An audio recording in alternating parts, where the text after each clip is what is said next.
Good morning, everyone, and welcome inside the Faith Loop. I'm glad you're joining with us this morning and hope that you are having a wonderful start to your day, especially after, it's always tough coming back on Tuesday after a nice long holiday weekend. Hope everybody had a great day with their family and friends and enjoyed that time off. I'd like to start off today by talking about the Faith Loop, as always, as this is not an institution or an organization. Yes, like any other not-for-profit in this country, RAF Ministries is registered and incorporated. And as I've said before, we started using a hashtag for our social media posts: give love, give life, give Jesus. So, if we have been given Jesus to understand the love and life that has been given to mankind, then it stands to reason that this is reciprocal and a loop that cannot be broken. And faith is founded in this loop. We have been given love and life through Jesus, who was the last offering and covenant that stands from the beginning of creation. Because of the faith loop, we are here today, ready to offer up the truth of Jesus and ask the question, what do we support? It is a big question within the current political crisis we see in the United States. Now, as a, quote, religious organization, we are not allowed to endorse a candidate in any political election held in this country. First, let's take a moment and understand the socio-religious applications that we are dealing with. With respect to the religious community, no matter the denomination, creed, or type of religion, I am not a believer in religion. I don't believe that Jesus came to institute, quote, the Christian religion.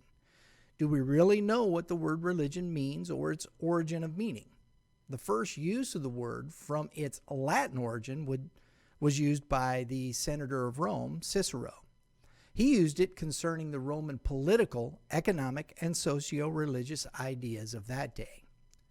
The framers wrote in the two documents, the Declaration of Independence and the Constitution, about being created by God and rights of human beings. The socio-religious construct within the United States of America is varied and complex. First, how many religions are represented? Then you must recognize the fact, by the Constitution itself, the country is not predisposed to moral control from any one or many religious ideological moral foundations. With respect, if the Constitution does not determine the nature of God, but only created with what we call the natural rights of life, liberty, and the pursuit of happiness, who defines these rights? How does mankind define life? That would depend on your socio-religious point of view. Whatever ideological concept we adhere to, whether a higher being or the human manifestation of existence, we will bind ourselves to this thinking, and thus it becomes our religion.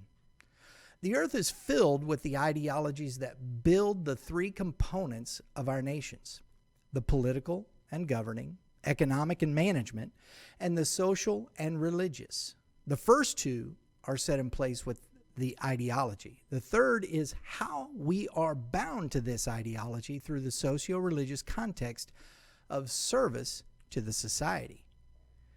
We continue to construct these nations believing that one day we will achieve the understanding of life and liberty so that we can pursue happiness. Instead, we have the complete opposite, and we have religious rivals and secular motivation that drive nations into the chaos that we see today. Politics and economics continue to define the ideological concepts of mankind's nations, and our instructors, lawmakers, continue to add more and more instructions, laws, that burden people and bind the society to the ideology. The Apostle Paul wrote a letter that circulated through the province of Galatia. We call the letter Galatians. And in our reference of the 3rd chapter, verse 21 and 22, he wrote, "Is the law then contrary to the promises of God? Certainly not. For if a law had been given that could give life, then righteousness would indeed be by the law. But the Scripture imprisoned everything under sin, so that the promise by faith in Jesus Christ might be given to those who believe. Meaning, we continue to imprison men by laws that can never give life. It does not make the law or instruction bad, but it will never reveal life or liberty, and it cannot produce the happiness that we are seeking. Only in faith through a promise can we know the truth of Jesus, the anointed of the Father of all creation. How do we know this? Mankind has been pursuing this for thousands of years with unsuccessful outcomes. We know this because we watch the latest documentary on Netflix or whatever channel about these ancient nations that have preceded the nations of the world today, only to find them in ruins, their ideologies scattered or destroyed, with the pursuits of happiness in life extinguished to history. And that's Inside the Faith Loop for today. If you liked what you have heard, please like and share, and please leave us a comment. We would love to hear from you.